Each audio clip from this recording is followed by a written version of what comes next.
Your varicose veins aren't getting worse from what you're not doing. They're getting worse from 5 ordinary things you do every single day. Sitting in your chair, at the dinner table, right before bed, and chances are you're doing all 5 right now without even knowing it. This isn't your fault. Nobody teaches this. Most folks over 60 don't learn about these 5 mistakes until the veins are already bulging and the legs are burning by evening.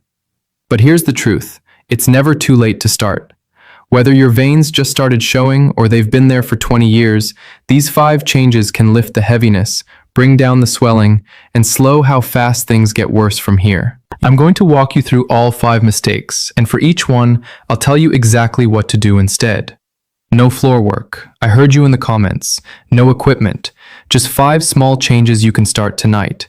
And the most serious one, the one almost nobody knows about, I'm saving for the end. Habit number 1. Sitting still for too long. It sounds harmless. That's exactly why it's the most damaging of the 5. As you already know, after 60, blood travels down to your legs easily, but coming back up to your heart gets harder every year. When you sit still for a long time, that slow return becomes a full stop. The blood pools. The pressure builds from below, every evening, year after year. The good news is the fix is simpler than you think. No timers, no alarms. Just tie a little movement to things that already happen in your day, 10 times a day. When a commercial comes on the TV, start by working your feet right in the chair, toes up, toes down, 20 times. And if you still have some energy left, stand up, pour a glass of water, walk around the room until the commercial ends. You don't have to do it all at once. Start small. When you're stopped at a red light, work 1 foot at a time. Roll the ankle one way, then the other. Switch to the other foot. By the next red light, do it again. When the phone rings, stand up to answer it. If the conversation goes long, don't stay in one spot. Walk around while you talk. When you put the kettle on or start the coffee maker, while it's heating, walk around the kitchen, or do 10 slow heel raises holding onto the counter. 4 cues. Things that already happen every single day. No clocks, no reminders, your own life becomes the timer. After 2 weeks, you'll be doing it without thinking. And just this one change is often enough to take the heaviness out of your legs by evening. Habit number 2. And this one, your own mother probably taught you to do it. Sitting with one leg crossed over the other at the knee. Think back to childhood. Sit like a lady. Sit properly. Here's what's actually happening when you sit that way. Right behind your knee, in the narrowest spot, there's a main vein that drains your whole lower leg. When you cross one knee on top of the other, that vein gets pressed against the bone of your other thigh. Every minute you sit like that, the blood in your calf is sitting still. Pressure rises. The vein walls stretch. This is a varicose vein forming in slow motion. Not over a week, not a month. Over 20 years of sitting that way. The hard part is, it's unconscious. You'll catch yourself today. You'll remember once or twice tomorrow. By the day after, you'll be doing it again without noticing. Just telling yourself don't do it doesn't work. I know. So 2 simple tricks that do work, because they change your environment, not your willpower. First, put a small footrest in front of the chair where you watch TV. It can be a small ottoman, a low stool, or a folding footrest you can pick up almost anywhere. Every time you sit down, plant both feet on it. Within a week, it becomes automatic. And here's the real trick. When your feet are raised even 6 inches off the floor, you physically can't lift one knee over the other comfortably. The geometry won't allow it. After 2 weeks, the habit is gone. It has nowhere to live. Second trick, for those of you with family in the house, turn it into a game. Make a deal with your spouse, your grown kids, your grandchildren. Every time they catch you sitting with your knees crossed and remind you, they earn $1. Sounds like a small thing. But within a month, they'll be catching you 5 times a day. And here's why it works. Every reminder makes your brain stamp in the connection harder. After 2 months, the habit is gone. Habit number 3. Long hot baths, hot tubs, and saunas. Right away, I'm not telling you to give up your evening bath, but the temperature and the length matter now, especially after 60. Here's what happens. Heat makes your veins widen. In a healthy leg, that's no problem. The walls snap back. But in a leg where the walls are already stretched and the valves are already weak, heat just stretches them further. Worse, when you stand up out of that hot water, all that warm, widened blood rushes back down into your legs.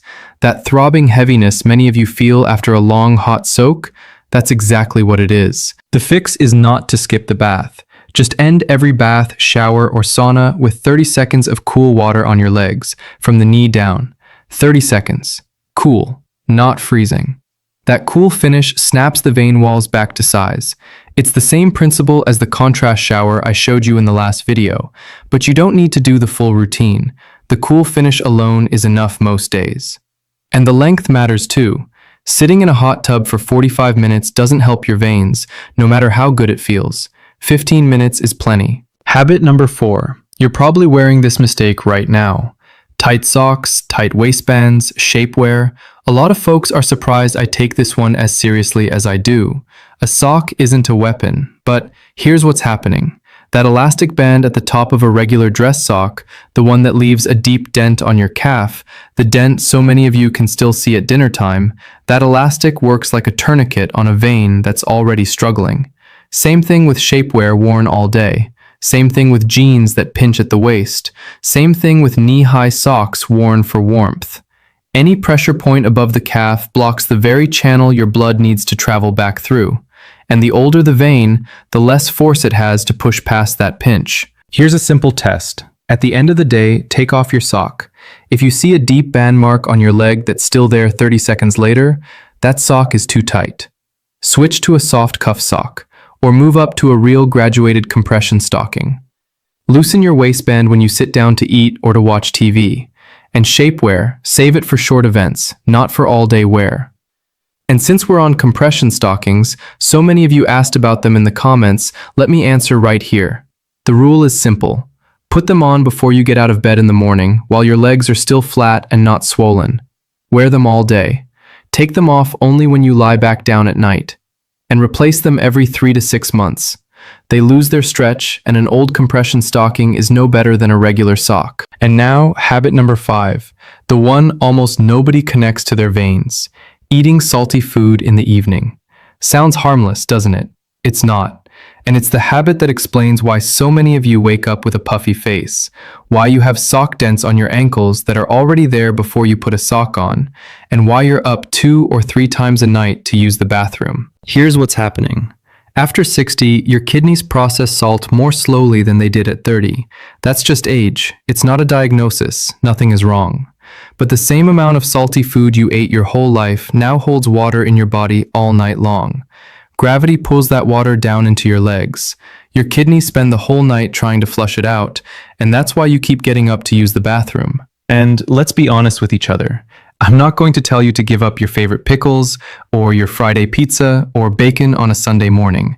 That's unrealistic. I wouldn't do it either. The rule is much simpler.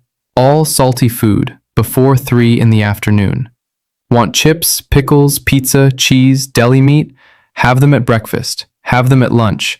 Have them as a mid-afternoon snack before 3 o'clock. But after 3, no added salt. Dinner should taste plain. Want flavor? Use lemon, black pepper, garlic, fresh herbs, not salt. Within 4 to 5 days, the morning puffiness in your face and ankles goes down clearly. Within a week, most people stop getting up to the bathroom as often at night. And within 2 weeks, the heavy feeling in your legs by evening drops away. And since we're talking about food, 3 things to put on your plate this week. Berries. Blueberries, blackberries, dark cherries. They contain flavonoids that genuinely strengthen vein walls. There's decades of research on this. Citrus fruits, especially the white pith just under the orange peel. Most folks throw it away. It contains diosmin, a compound actually prescribed in Europe for vein support. And dark leafy greens, spinach, kale, Swiss chard, for the magnesium and vitamin K that keep your circulation steady. None of this is exotic. None of it is expensive. A handful of berries with breakfast, an orange at lunch, a side of greens at dinner. That's it. Let's put it all together. 5 habits to change starting tonight. 1. Move your feet whenever a commercial plays, the phone rings, or the kettle boils. 2. Put a small footrest in front of your chair and make a $1 deal with the grandkids. 3. Finish every hot bath with 30 seconds of cool water on your legs. 4. No tight socks, no tight waistbands, and compression stockings go on before your feet hit the floor. 5. All salt before 3 in the afternoon. A full glass of water between dinner and bed. You don't need to do all 5 at once. Pick one, the one that hit closest to home while you were watching. That's the one your body is asking you to fix first. Start with that one tonight. Now, I want to ask you something, because this channel has viewers from all over the world, and I've noticed each country has its own habits that quietly make varicose veins worse. In Germany, for example, the sauna is part of life. Many folks I hear from there go into a hot sauna every week, even when their veins are already giving them trouble. In parts of Asia and Eastern Europe, girls are taught from a very young age to sit with their legs crossed at the knee. It's considered proper, polite, ladylike. Here in the United States, so many of our towns are built around the car. You can spend 2 or 3 hours a day behind the wheel and barely notice it, and your legs pay the price. So here's my question, and I'd love a real answer in the comments. Which country are you watching from? And which of these 5 habits is the most common where you live? Tell me your country and the number. I read every comment and I do my best to answer. And one more thing, knowing what's hurting your veins is half the work. Knowing what to do for them is the other half. If you haven't seen it yet, my video on the simple exercises that genuinely help varicose veins is the one to watch next. The link is in the description. If you're new to the channel, this is what we do here. Practical advice for folks over 60. Things you can actually do at home, without equipment, without trainers, without spending a dime. If that's what you've been looking for, hit subscribe and give the video a thumbs up if it helped.